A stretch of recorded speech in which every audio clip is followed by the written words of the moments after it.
अरे बच्चों, पिछले क्लास में हमने रैशनल नंबर्स के रिप्रेजेंटेशन को देखा जो p बाई क्यू के फॉर्म में था और अंडर रूट m के फॉर्म में था, जहां m एक नॉन परफेक्ट स्क्वायर नंबर था।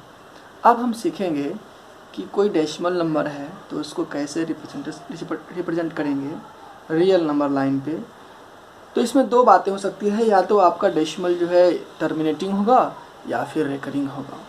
तो मैंने पहला क्वेश्चन लिया है कि locate 3.895 on the number line, और ये जो मेथड होगा मेरा वो होगा सक्सेसिव मैग्नीफिकेशन मेथड। इसके लिए हमने क्या किया है कि सबसे पहले हमको ये आंकना होगा कि ये नंबर किन दो इंटीजर्स के बीच में है। तो 3.895 को अगर हम ध्यान से देखें तो 3.895 is greater than 3 but less than 4। ये 3 और 4 के बीच में है, ठीक है। तो हम एक ये मेरा रियल नंबर लाइन है जिस पे इंटीजर्स को रिप्रेजेंट किया गया है। हम 3 और 4 जो सेक्शन है उसको ध्यान से देखेंगे, ठीक है। मेरा नंबर जो है इसी 3 और 4 के बीच में कहीं होगा। तो इसको लोकेट करने के लिए, इसको और भी इजीली विजुलाइज करने के लिए हमने इस सेगमेंट को क्या किया, मैग्नीफाई कर दिया। और मैग्नीफाई करके अब ये मैग्नीफाइड इमेज जो है ऐसा दिख रहा है। मतलब मेरा ये 0.3 है और ये 0.4 है। और चूँकि ये डेसिमल नंबर है, ये 10th प्लेस है, ये 100th प्लेस है और ये 1000th प्लेस है। मतलब हर एक प्लेस आगे बढ़ने के बाद जो है 1/10 से मल्टीप्लाई होता जा रहा है। तो हम क्या करेंगे, इस पूरे सेगमेंट को 10 पार्ट्स में डिवाइड कर देंगे। 10 पार्ट्स में डिवाइड करने के लिए हम इसको 9 मार्क्स करेंगे, 9 मार्किंग करेंगे तो ये 10 पार्ट्स में डिवाइड हो जाएगा। 1 2 3 4 5 6 7 8 9। तो ये 10 पार्ट्स में क्या हो गया, डिवाइड हो गया। अब कह रहा है कि 3 और 4 के बीच में नंबर आएगा। अब मेरा है अगला 3.8, मतलब मेरे पास 3.8 तक जाना है और उसके बाद है 3 पॉइंट समथिंग। तो मतलब ये वैल्यू 3.8 से बड़ा है और 3.9 से छोटा है, ठीक है। 3.8 समथिंग का मतलब होता है कि 3.8 से बड़ा है और 3.9 से छोटा है, यानी कहीं ना कहीं ये इसी के बीच में फॉल करेगा। तो हम क्या करेंगे, इस सेगमेंट को और इजीली विजुअलाइज करने के लिए फिर से एक बार जो है मैग्नीफाई कर देंगे। ये हो गया मैग्नीफाई। मैंने 3.8 और 3.9 के सेगमेंट को मैग्नीफाई कर दिया, ठीक है। अब हम क्या करेंगे, फिर इस 3.8 और 3.9 के बीच के सेगमेंट को 10 पार्ट्स में डिवाइड करेंगे। 10 पार्ट्स में डिवाइड कर दिया हमने, ठीक है। और हर एक पार्ट क्या है, 3.81 3.82 मतलब हमने इक्वल इंटरवल पे इसको डिवाइड कर दिया है। अब यहाँ से ये पॉइंट 3.81 है, ये 3.82 है, 3.83 है, 3.84 3.85 3.86 3.87 3.88 3.89 एंड 3.90 जो है अर्थात में 3.9 है, ठीक है। अब मेरा नंबर जो है 3.89 तक हमको जाना है, मतलब हमको 3.89 तक काउंट करना है, ठीक है। और 3.895 जो होगा ये कहीं ना कहीं 3.89 और 3.90 यानी 3.9 के बीच में होगा, इस सेगमेंट में कहीं ना कहीं होगा। तो इसको विजुलाइज करने के लिए हम क्या करेंगे, इसको फिर से जो है मैग्नीफाई कर देंगे इस तरह से, ठीक है। इस 3.89 को हमने यहाँ लिखा और 3.9 को यहाँ लिखा और इसको 10 पार्ट्स में डिवाइड किया बाय ड्राइंग 9 मार्क्स। अब 9 मार्क्स ड्रॉ करेंगे तो ये 10 पार्ट्स में डिवाइड हो जाएगा। अब हमको 3.89 यहाँ है, 3.890 यहाँ है। अब ये पॉइंट जो है ये क्या है, 3.891 3.892 3.893 3.894 and this is 3.895। This is the required point where this number is being visualised, ठीक है। तो ये था 3.895। ये एक तरह से जो है टर्मिनेटिंग डेसिमल था, इसको हमने विजुअलाइज कर दिया। आपके पास ऐसे भी नंबर्स होते हैं जो नॉन टर्मिनेटिंग होते हैं और रिपीटिंग होते हैं, यानी कि रेकरिंग डेसिमल्स होते हैं। तो इसको कैसे रिप्रेजेंट करेंगे, we have a question, visualise the representation of 2.3 under recurring 2 on the number line up to 4 decimal places. इस पॉइंट को ध्यान से देखिए, हमें ढेर सारा नहीं 4 डेसिमल प्लेसेस तक ही इसको विजुअलाइज करना है, क्योंकि इसके बाद infinite number of decimal places आएंगे तो उसको विजुअलाइज करना इम्पॉसिबल है। तो हम क्या करेंगे, हम उसमें कुछ डेसिमल प्लेसेस तक जो है उसको विजुलाइज करेंगे, 4, 5, 6।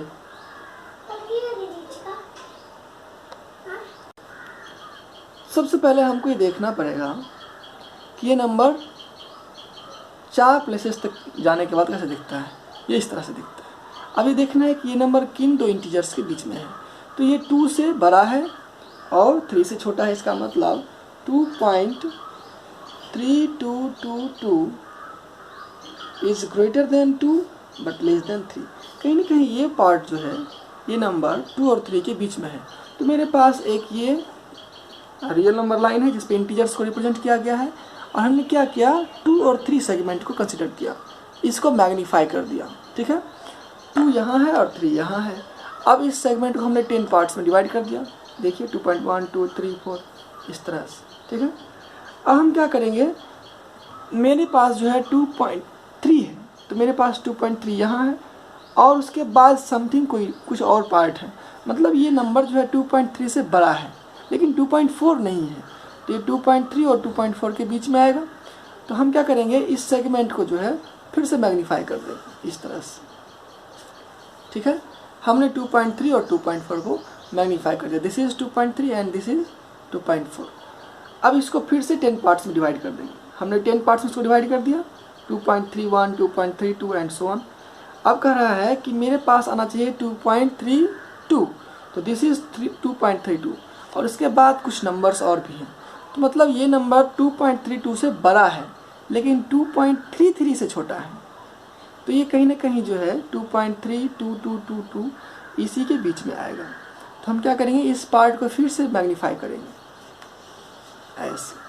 ये हो गया आपका 2.32 और ये हो गया आपका 2.33 और इसको फिर हमने 10 पार्ट्स में डिवाइड कर दिया। Now this is 2.321, this is 2.322, this is 2.323 and so on. अब मेरा नंबर जो है 2.322 तक आ गया है, लेकिन मेरे पास कह रहा है कि 4 डेसिमल प्लेसेस होने चाहिए। दिस इज 1 2 3, अभी 3 डेसिमल प्लेसेस तक ही पहुँचे हैं। हम क्या करेंगे, इस पार्ट को फिर से एक बार मैग्नीफाई करेंगे। क्यों, क्योंकि 2.3222 जो होगा इससे तो बड़ा होगा लेकिन इससे छोटा होगा, तो कहीं ना कहीं इसी सेगमेंट में आएगा। तो हम इस सेगमेंट को फिर से मैग्नीफाई करेंगे तो वो इस प्रकार दिखेगा। मतलब 2.322 और ये हो गया 2.323। अब इसमें ध्यान से देखें, ये पॉइंट है 2.3221, ये पॉइंट है 3222, ये पॉइंट है 3223 एंड सो ऑन। लेकिन मेरे पास जो रिक्वायर्ड था वो था कि 2.3222 को ही विजुलाइज करना है, तो यही वो पॉइंट है जो उस नंबर को रिप्रेजेंट कर रहा है। ठीक है, तो ये था representation of real numbers on the real number line using successive magnification method. अब हम सीखेंगे अपने नेक्स्ट टॉपिक को, which is rationalisation. Now what is rationalisation? Suppose we have a number whose denominator is an irrational number. We have a number whose denominator is an irrational number. Then the process of conversion of the number into an equivalent expression whose denominator is a rational number. मतलब मेरे पास एक number है जो इस p/q के form में है, यानी कि फ्रैक्शनल फॉर्म में है, लेकिन उसका डिनोमिनेटर जो है वो इरेशनल है। तो वैसे फ्रैक्शन को हम क्या करते हैं, कन्वर्ट कर देते हैं एक ऐसे एक्सप्रेशन में जो उसके इक्विवेलेंट तो हो लेकिन उसका डिनोमिनेटर जो है वो रैशनल नंबर हो। जैसे मान लीजिए कि मेरे पास जो है 2/√3 है। ठीक है, अब 2/√3 को ध्यान से देखें तो √3 एक इरेशनल नंबर है। तो हम इस एक्सप्रेशन को, पूरे एक्सप्रेशन को ऐसे दूसरे एक्सप्रेशन में बदलेंगे जो इसके इक्विवेलेंट होगा, लेकिन इसका डिनोमिनेटर जो है वो क्या होगा, एक रैशनल नंबर होगा। तो इसके लिए हम क्या करते हैं कि ऊपर नीचे एक सुटेबल नंबर से मल्टीप्लाई करते हैं। ठीक है, चलिए हम इसमें ऊपर नीचे √3 से मल्टीप्लाई करते हैं। क्यों √3 से मल्टीप्लाई करते हैं, क्योंकि अगर √3 को √3 से मल्टीप्लाई कर दें तो इसका प्रोडक्ट क्या आ जाएगा, 3 आ जाएगा, यानी कि नीचे में मेरा 3 आ जाएगा। 3 एक रैशनल नंबर है, इसलिए हमने क्या किया, √3 से मल्टीप्लाई किया। तो नीचे अगर मल्टीप्लाई करते हैं तो हमको ऊपर भी मल्टीप्लाई करना पड़ेगा for the sake of equivalence. अब 2 और √3 को मल्टीप्लाई करेंगे तो क्या आ जाएगा, ये 2√3 आ जाएगा, और √3 और √3 को मल्टीप्लाई करेंगे तो क्या आ जाएगा, ये 3 आ जाएगा। Now this is an expression whose denominator is a rational number. Correct? Now our next question is, what is rationalizing factor? rationalizing factor क्या होता है, rationalization factor क्या होता है? तो कहता है कि मान लीजिए मेरे पास दो इरेशनल नंबर्स हैं और उनका प्रोडक्ट अगर रैशनल नंबर हो जाए तो वो दोनों में से प्रत्येक जो होगा वो एक दूसरे का क्या होगा, रैशनलाइजिंग फैक्टर होगा या रैशनलाइजेशन फैक्टर होगा. ठीक है, जैसे मान लीजिए हमारे पास है a plus root B and a minus root B. ये दो इरेशनल नंबर्स हैं, इसमें से ये पार्ट रैशनल है और ये पार्ट इरेशनल है. तो sum of rational and an irrational number is always an irrational number. तो ये मेरा क्या हो गया, इरेशनल हो गया.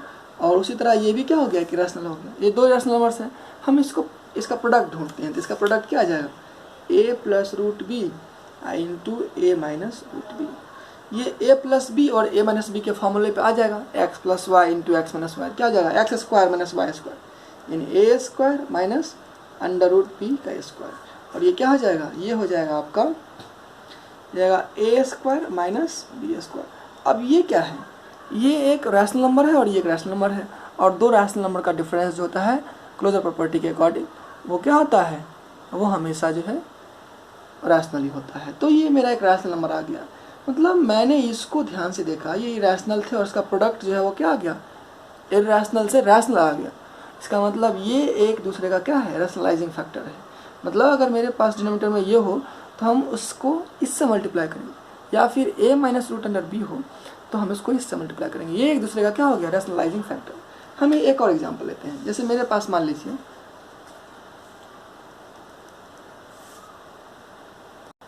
यहाँ बी स्क्वायर नहीं होगा, बी होगा, अंडर रूट बी का स्क्वायर बी होता है. जैसे मान लीजिए ये मेरा दो इरेशनल नंबर्स है, एक ये और एक ये. इसमें ये इरेशनल पार्ट है और ये रैशनल पार्ट है. तो कहता है कि इरेशनल रैशनल का सम इरेशनल होता है और डिफरेंस भी इरेशनल होता है. तो अल्टीमेटली ये इरेशनल है और ये भी इरेशनल है. हम दोनों का क्या निकालते हैं, प्रोडक्ट. अगर हम इसका प्रोडक्ट निकालेंगे, इसको m मान लेते हैं, इसको n मान लेते हैं, तो m plus n into m minus n बराबर m square minus n square. मतलब a का स्क्वायर हो जाएगा a स्क्वायर और माइनस का साइन होगा और इस पूरे का स्क्वायर करेंगे तो जाएगा बी स्क्वायर एक्स. अब ये क्या है, ये एक रैशनल पार्ट है ना, और ये मेरे पास दो इरेशनल नंबर्स था. इसका मतलब ये क्या है, ये इसका रैशनलाइजिंग फैक्टर है और ये इसका रैशनलाइजिंग फैक्टर है. ठीक है, इस तरह से ये दोनों एक दूसरे का रैशनलाइजिंग फैक्टर हो गया. इस तरह हम अगर एक और एग्जांपल लें, under root x plus under root y और under root x minus under root y. इस तरह से मेरे पास दो इरेशनल नंबर्स हैं और इनका अगर हम प्रोडक्ट ढूंढे तो क्या आ जाएगा, ये आ जाएगा एक्स माइनस वाई. इसका मतलब ये इरेशनल है और ये भी इरेशनल है, लेकिन ये क्या है, ये एक रैशनल नंबर है. इसलिए इन दोनों इरेशनल का प्रोडक्ट रैशनल आ गया, इसलिए इसको क्या कहेंगे, ये इसका रैशनलाइजिंग फैक्टर है और ये इसका रैशनलाइजिंग फैक्टर है. ठीक है, इसी तरह से एक और हम एग्जांपल लेते हैं. मान लीजिए मेरे पास दो इरेशनल नंबर्स हैं और हम इनका प्रोडक्ट निकालेंगे. तो इनका प्रोडक्ट क्या आ जाएगा, इनका प्रोडक्ट आ जाएगा 3 माइनस 4 यानी कि -1. यानी ये क्या हो गया, ये एक हो गया आपका रैशनल नंबर, जबकि ये और ये अलग अलग इरेशनल नंबर थे. तो इन दोनों इरेशनल नंबर्स का जो प्रोडक्ट क्या आ गया, रैशनल. तो ये इसका रैशनलाइजिंग फैक्टर हो गया और ये इसका. तो ये ऊपर के जो तीन हमने देखे ये जनरल टर्म्स हैं. इन जनरल अगर मेरे पास ये है डिनोमिनेटर में तो हमको इससे मल्टीप्लाई करना पड़ेगा, और ये रहेगा तो इससे मल्टीप्लाई करना पड़ेगा, या ये रहेगा तो इससे मल्टीप्लाई करना पड़ेगा. मतलब एक दूसरे के रैशनलाइजिंग फैक्टर से मल्टीप्लाई करके हम क्या करते हैं, डिनोमिनेटर को रैशनलाइज कर देते हैं, मतलब डिनोमिनेटर को रैशनल नंबर में बदल देते हैं. चलिए इस पर बेस्ट कुछ और क्वेश्चंस करके देखते हैं. मेरे पास एक क्वेश्चन है, रैशनलाइज द डिनोमिनेटर ऑफ 1/8 + 5√2. हमको इसको रैशनलाइज करना है. ठीक है, तो हम इसको कैसे रैशनलाइज करेंगे, तो हम इसके डिनोमिनेटर को देख रहे हैं ध्यान से. ये है 8 + 5√2. तो यानी कहीं ना कहीं ये जो है a + b√x के फॉर्मेट का है, नहीं है. तो इसका रैशनलाइजिंग फैक्टर क्या हो जाएगा, इसका रैशनलाइजिंग फैक्टर हो जाएगा a - b√x, यानी कि इसका रैशनलाइजिंग फैक्टर क्या हो जाएगा 8 - 5√2. तो ये तो था समझने वाली चीज़. हम क्वेश्चन में कैसे करेंगे, तो हम कैसे करेंगे, ये 1/8 + 5√2 और इसको हम 8 - 5√2 से न्यूमरेटर में और डिनोमिनेटर में दोनों तरफ मल्टीप्लाई कर देंगे। ठीक है, अब इससे इसको मल्टीप्लाई करेंगे तो ये आ जाएगा 8 - 5√2 और ये क्या आ जाएगा a + b into a - b के फॉर्मूले पे आ जाएगा, यानी कि a² 8 का स्क्वायर माइनस b² 5√2 का स्क्वायर। करेक्ट ना, ये तो रह जाएगा ऐसे ही 8 - 5√2। अच्छा 8 का स्क्वायर क्या होगा 64 माइनस, इसमें दोनों को स्क्वायर करना पड़ेगा, 5 का स्क्वायर 25 और √2 का स्क्वायर 2, तो ये क्या आ जाएगा 8 - 5√2 अपॉन 64 माइनस 50, यानी कि 8 - 5√2 अपॉन 14। तो इस तरह से क्या हो गया, रैशनलाइज हो गया। मेरे पास एक क्वेश्चन है, simplify the by rationalising the denominator of this expression. मेरे पास एक एक्सप्रेशन है 6 - 4√3 अपॉन 6 + 4√3। इसको क्या करना है, रैशनलाइज करना है, इसके डिनोमिनेटर को हम क्या करेंगे, रैशनलाइज कर देंगे, ये रैशनल पार्ट। तो हम इसका सबसे पहले रैशनलाइजेशन फैक्टर बताइए क्या होगा, ये है 6 + 4√3, तो इसका रैशनलाइजेशन फैक्टर यानी रैशनलाइजिंग फैक्टर क्या होगा 6 - 4√3। तो हम क्या करेंगे, इसके न्यूमरेटर में और डिनोमिनेटर में दोनों तरफ क्या करेंगे, मल्टीप्लाई कर देंगे 6 - 4√3 से। मतलब हमको डिनोमिनेटर क्यों देख के चलना है, ये मत समझिएगा कि न्यूमरेटर में माइनस था यहाँ माइनस आ गया तो गड़बड़ हो गया, हमको इससे मतलब नहीं, हम इसके बारे में सोचेंगे।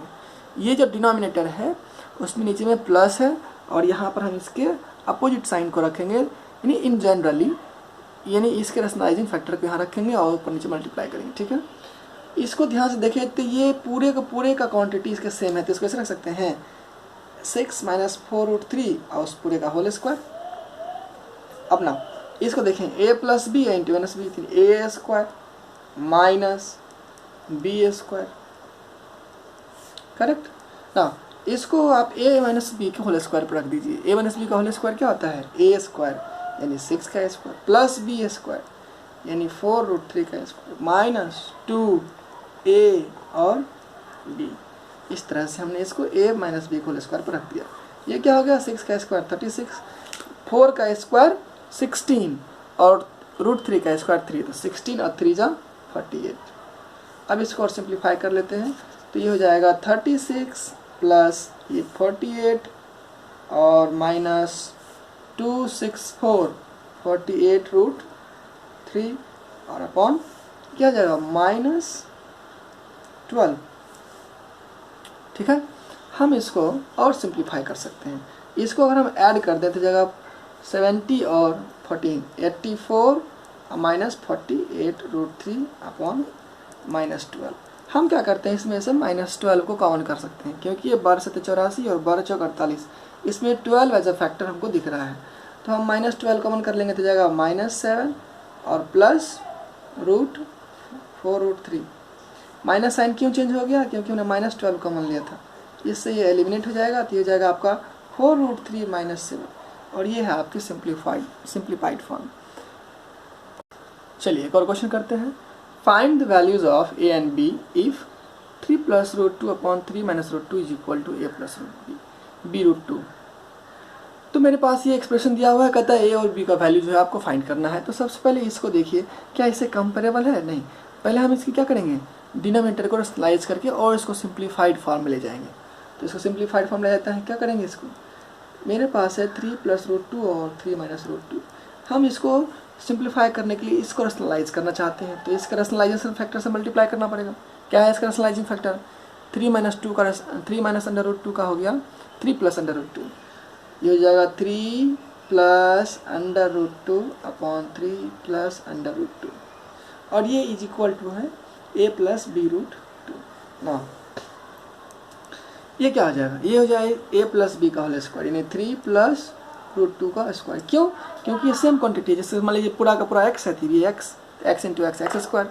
अब इसको a - b होल स्क्वायर पर रख देंगे, a² - b² पर रख देंगे, तो a - b × b हो जाएगा 3 का स्क्वायर माइनस अंडर रूट 2 का स्क्वायर। ये क्या हो जाएगा a plus B root 2, correct ना। यहाँ देखिए इसको अगर हम एक्सपेंड कर दें तो जाएगा 3 का स्क्वायर यानी a स्क्वायर प्लस रूट 2 का स्क्वायर यानी b स्क्वायर और प्लस 2a और b। और इसमें देखें ध्यान से तो 3 का स्क्वायर 9 होगा और रूट 2 का स्क्वायर 2 होगा। ये क्या हो जाएगा a प्लस बी रूट 2। ये क्या है, ये है 7।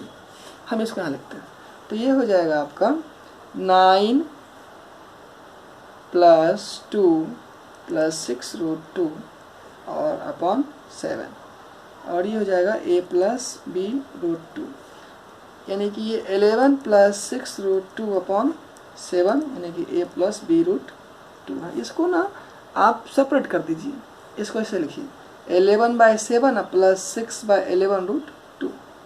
आप ऐसा कर सकते हैं, ठीक है। क्यों?